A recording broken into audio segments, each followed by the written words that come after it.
মে মাসে হিমাগার থেকে বের হতে শুরু হয়েছে আলু। সংরক্ষণ করতে না করতেই চড়া দামের কারণে আবারও বাজারজাত করা হচ্ছে। আলু উৎপাদনের শীর্ষস্থানীয় জেলা মুন্সিগঞ্জে প্রতি কেজির দাম ঠেকেছে ৬০ টাকায়। এরই মধ্যে বিদ্যুতের মূল্য বৃদ্ধি ও ভুতুড়ে বিলের কারণ দেখিয়ে হিমাগারগুলোতেও ভাড়া বৃদ্ধির পায়তারা করছে। ৫০ কেজির প্রতি বস্তা আলু ২২০ থেকে ২৩০ টাকার ভাড়া বাড়িয়ে ২৬০ টাকা করার চেষ্টা চলছে। হঠাৎ অস্বাভাবিক মূল্য বৃদ্ধিতে ক্ষুব্ধ ভোক্তারা। এমনি আলুর দাম বেশি, বীজের দাম বেশি, সম্পূর্ণ সারের দাম বেশি, কীটনাশক সব কিছু দাম বেশি। এটা যদি আবার বাড়ায় তো কৃষকের রূপে আবার এটা এফেক্ট করবো। সরকার বিদ্যুৎ বিল বাড়াইছে, অলরেডি বাড়াই ফেলছে। এখন আমরা তো ভাড়া বাড়াইতে পারতেছি না।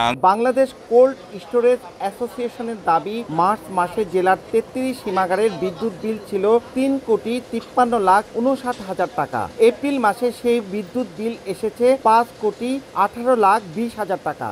দেয়া হচ্ছে ভৌতিক বিলের কাগজও। তবে পল্লী বিদ্যুৎ সমিতির দাবি, সরকারি সিদ্ধান্তে এপ্রিল থেকে বিদ্যুতের দাম বাড়ানো হয়েছে। আমরা যদি সব কোল্ড স্টোরেজ বলি যে আমরা ১ বছর কোনো আলু রাখবো না, তখন কি হবে? আমরা কিন্তু সেই পর্যায়ে যাওয়ার চিন্তায় চলে যাব এক পর্যায়ে। ফেব্রুয়ারি মাস থেকে বেড়েছে, সেটা আমরা এপ্রিল মাস থেকে আমরা শিল্পের বিলটা আমরা অ্যাপ্লাই করেছি। সরকারে কোল্ড স্টোরেজ প্রতিষ্ঠা করার সময় চলে আসছে, কারণ বেসরকারি কোল্ড স্টোরেজ প্রতিষ্ঠার সাথে সাথে কৃষক সাথে সাথে জিম্বুই হয়ে যাচ্ছে। এবছর মুন্সিগঞ্জের ৩৪,৩৫৫ হেক্টর জমিতে ১০ লাখ মেট্রিক টনেরও বেশি আলু উৎপাদন হয়েছে।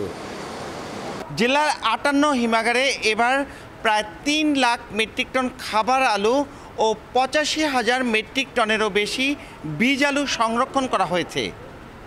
মুন্সিগঞ্জের মুক্তারপুর থেকে নাসির উদ্দিন উজ্জ্বল, সময় সংবাদ।